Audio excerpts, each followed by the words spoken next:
Hey guys, how's it going? Today I'll be doing an overview of my work MacBook, and usually I don't review my work laptops, but this time, I thought I might do that because, I've been trying to hold off buying more stuff for review, and since I already have my work MacBook for a while, I thought, okay, maybe I'll just do an overview of this one because it's a pretty decent MacBook. It's not like the newest model or anything, but just to go over a bit of my history with work MacBooks. Yeah, basically ever since probably 10 years ago, I started working for Walmart Labs and I was given a 2013 MacBook Pro. These are all 15-inch laptops. So that was probably, I've used Macs before that, but I think that was the first one that was actually like issued to me standard as a work laptop. So I used that for a few years. When I was in Korea, I was using that for work and stuff. Then my next company, it's a smaller company called Spigot. They also gave me a MacBook 15, a MacBook Pro 15, and I believe that was a 2016 model. So it had the butterfly keyboard, which that was not a very good keyboard. So I didn't really like that laptop. Basically, always used it hooked up to a monitor. And then my last company, which is another smaller company called Kong, they gave me a 2018 MacBook Pro 15, which also had the butterfly keyboard, of course, and basically also use that one mostly connected to an external keyboard or an external display because I hate the butterfly keyboard. And then this one, with my current company GoDaddy, they gave me a 2019 model. This is a MacBook Pro 16 actually, and it's 2019, so it's not like new or anything. It's a few years old even at the time I started working at the company. So a bit about the specs. It's a 2.6 gigahertz Core i9 processor, so it's 8 cores, 32 gigs of RAM, so they gave me a lot of RAM with this one, 512 gigabyte SSD, and I believe the original starting price for this particular configuration, I think the starting price would have been around $2,800 US, so it's not cheap. So the 16-inch MacBook Pro is the top of the line MacBook Pro. So back in 2019, this would have been the flagship model. So in this one, thankfully it does not have the butterfly keyboard because the 16-inch MacBook Pro was the first one to start using the traditional scissor switches again, which Apple switched back to.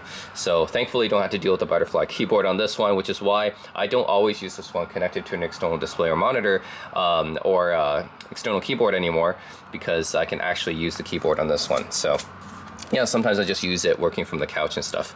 So let's go over the exterior first. So this is the 16-inch MacBook Pro, which is the biggest MacBook Pro that they sell.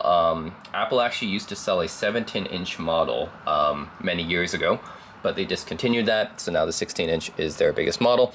Very thin, of course, this being Apple. So on the left side with ports, you'll just find 2 USB-C ports, of course, because Apple, they don't like to have, they don't want to have the traditional ports. They just give you USB-C. And then on the right side, you have another 2 USB-C ports and a headphone jack. And this pretty much is the case no matter which MacBook Pro you choose. I think the 15-inch will give you 4 USB-C ports. The 13-inch actually should give you as well. So I think the MacBook Pros, they all should give you about 4 USB ports. They're all USB-C. Of course, you have to use a dongle or adapter if you want to connect your traditional peripherals. So that's a bit annoying, but that's Apple. They decided to make that decision. And I think no matter what MacBook Pro model you choose, you get 4 USB-C ports and a headphone jack. That's pretty much it. With the MacBook Air that I have, I only have 2 USB-C ports. All right, so let's open it up. And you have a very large touchpad, as Apple has been doing on their MacBooks. Like I said, this keyboard is a much better keyboard than the butterfly switch keyboard that they've been using.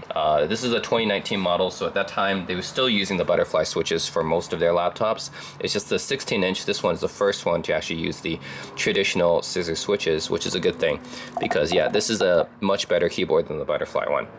So I like using this keyboard. Only thing is the touch bar. So this one does have a touch bar. Actually, all the MacBook Pros have touch bars. You can't even, you can't even say you don't want it, because for the MacBook Pros, it's you have to include it. That's one of the reasons I didn't buy a MacBook Pro for myself, because I don't like the touch bar, and if you buy a MacBook Pro, you have to get the touch bar. So I didn't like the touch bar, so I went with the MacBook Air, which uses the same processor now anyways. It uses the M2 processor, same as the Pro, so there's not really a big deal going to the Air. But yeah, if you want the touch bar, then sure, you know, got the MacBook Pro. But I think for a lot of people, most people I talk to, the touch bar is pretty much useless, and it's actually a nuisance because you sometimes end up accidentally hitting it. So yeah, that's why I don't like this touch bar. But if you get a MacBook Pro, you have no choice, right? So yeah, it has Touch ID. Not going to show anything sensitive on my computer, right? So I'm just going to go to the usual websites here. And this is like just touch bar is very context sensitive to where you go. So right now I'm in Chrome, right? So then that gives me options to go backwards, go forwards. I can refresh the page from here. I can go home. I can search in this. Actually, does this even work? Maybe it doesn't work. Search or type URL. It's supposed to let me search or type something here. I can favorite this website, and then there's other options here. Like I said, I don't use the touch bar all that much, but it's one of those touch sensitive, actually context sensitive things, I should say. So you can adjust the brightness of the computer using that. So this is always available, and you can adjust the volume using the touch bar. You can mute it. Unmute it. There's Siri, which I always end up accidentally pressing because it's so close to the Touch ID. So the Touch ID to log in, of course, and the power button as well. Siri is like right next to it, so it's easy to accidentally press. And yeah, there's a bunch of other options, right? You can switch between windows here, see all your different apps. Basically, this is all the traditional functions you'll have on a normal top row keyboard on a MacBook, except with the touch bar, it's all now kind of touch sensitive now, so and context sensitive. So you can adjust the keyboard backlight here, play, pause. This is for YouTube, right? Yeah, I can play, pause that. So this is like kind of I don't know. I have very mixed feelings about touch bar, like most people. It's could be useful, right, in some situations. Like I open Zoom, right, and then Zoom. Once I open Zoom, it switches to specifically the things I can do with Zoom here, right? I can add an event, schedule, etc., share my screen. It's very easy to get to that. So say if I do a new meeting here, this is going to use my built-in webcam. Okay, so then it will say share screen. I can mute my microphone. I can turn off my video right here, and I can end the meeting from here. And then yeah, so yeah, I guess it could be useful, but then I don't really see, like, I don't really use it that much. That's the thing. It's like all these buttons down here I can easily do within the app, and these things like adjusting the brightness and stuff like that, like in Siri, that could just easily be done with hardware buttons here, like not this touch stuff, right? And I think it would be easier not to accidentally press them. The thing is, when it's touch sensitive, it's so easy to accidentally press, and that's the annoying thing, right? And because it changes all the time, you have actually no idea, like you have to basically memorize which apps will have which buttons where, because normally when you're dealing with the keyboard, because it's static, if you have hardware keys, you pretty much know where everything is, right? You don't need to even look at it. But when you have a touch-sensitive, context-sensitive touch bar, it changes all the time. So you have to look down and you have to see what to do all the time, and that's annoying to me. And I just don't find it that useful. Like, yeah, when you open up some apps and stuff, they have context-sensitive, the buttons change and everything, like, which I guess is kind of cool.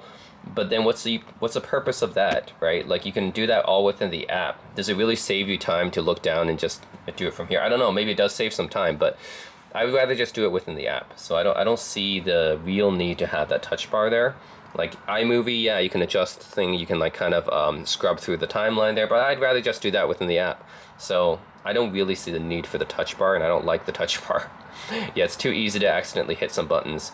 Like, how many times have I accidentally hit Siri, trying to use the Touch ID, and yeah, it's really annoying. And then just accidentally hitting any of these keys. At least they brought the escape key into a real key here, because previously even the escape key with their first touch bar, the escape key was was part of the touch bar, which a lot of people hated, right? So yeah, anyways, this is the MacBook Pro 16 that my company lent me. It's not mine, but I wanted to do a review on it anyways, just because I think it's a pretty nice computer. It's not the most up to date, but it's you know, still works and stuff. Works well for programming and everything. 32 gigs of RAM, right? Of course, need that when I'm running like multiple like node instances locally on the computer, and then also you know, starting up servers and stuff like that. And yeah, it's a Core i9, so it's not the M1 or M2 processors, unfortunately, but still pretty powerful, I guess. I'm on YouTube right now, so I can test out the audio. I've always liked the audio on the MacBook Pros and the MacBooks, actually. Just when Apple redesigned their MacBooks in 2016, I hated the butterfly keyboard, but the speakers, they actually really improved a lot. So the speakers for MacBooks are some of the best on laptops, especially for the size. So yeah, like I can, let's adjust the volume to max here. You guys hear the speakers are really, really nice, and MacBooks have always had pretty good speakers since the redesign. And yeah, the display is pretty good. This is a MacBook after all, so the display quality and the sound quality have always been pretty good for MacBooks. Like the speakers are some of the best I've heard from like an ultra thin laptop like this one. Even non-ultra thin laptops, right? Even gaming laptops, compared to gaming laptops, MacBooks still compete very well with them in terms of the speakers. And the display is, well, one of the best as well. So Apple's always worked well for their displays to make sure that it's very like DCI P3 color accurate. It's got good coverage of the color spectrum for sRGB and Adobe RGB and P3. And it's a very nice display. I can like turn up the brightness up to full, and you guys can see this. It's a nice display, nice speakers, and that's what MacBooks are known for. So you know, it shows me the URL now in the touch bar. So since I'm full screen, I can't see the URL. I guess that's useful. Maybe not for YouTube, but it might be useful for something else. YouTube, like, who cares about this thing, right? But the URL is like some random string. But yeah. Yeah, other than that's pretty much it. It's a nice computer, so definitely it's expensive when it first came out back in 2019. This one would have been $2,700, $2,800 probably, given the specs. So yeah, the MacBook Pro 16 still very usable to this day, even 4 years later. This is a 4-year-old computer now, since it's 2023. Still very usable though. So yeah, that's pretty much it. I really like the keyboard on this one because Apple finally changed back to the traditional scissor switch keyboard. Really like the speakers and the display because that's what MacBooks are known for. Don't like the touch bar. Really wish that they would at least give you an option to have it or not, but I guess that's too costly for Apple, right? To make different keyboards, maybe. It's costly for them. I don't know, because MacBook Airs, they have the hardware keys. They don't have the touch bar.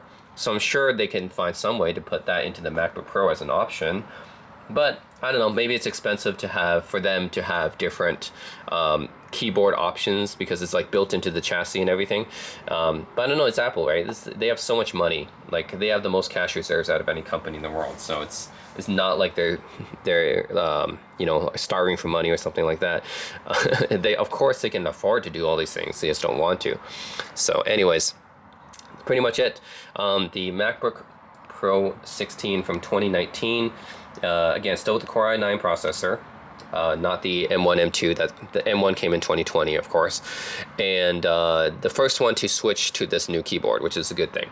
Because if you got the MacBook Pro 13 or 15 from 2019, they would have still had the butterfly switches, which suck, right? They fail at really high rates, and they're really not satisfying to use at all. But now we get the good keyboard with this one. So yeah, that's good. And that also means I'm more likely to use this without an external keyboard, without an external display, because if this had the butterfly switches, I would probably just use that at my desk all the time.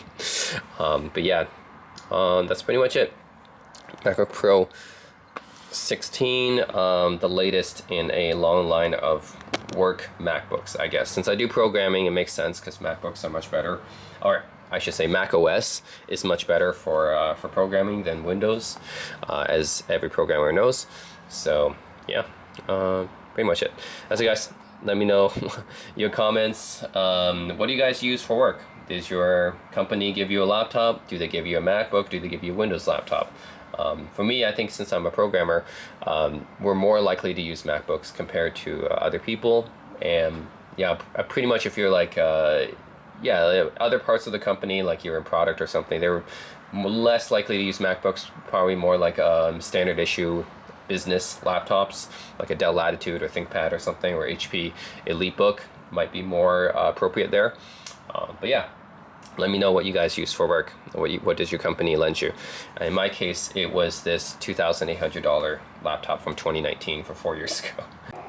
And yeah, even though this laptop's like 4 years old, it's still plenty powerful for my needs, right? 32 gigs of RAM, that's the important thing, since I'm running a lot of applications on this when I'm working. And Core i9 processor, yeah, it's still pretty good. It's not an M1, M2, but you know, it's still plenty fast because that is the top of the line processor for this model.